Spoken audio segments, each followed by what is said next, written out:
What's the meaning of canard?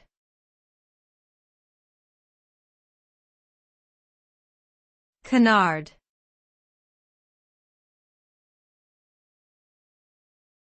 Canard.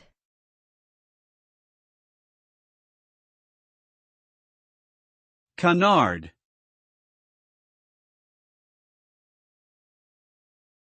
Canard.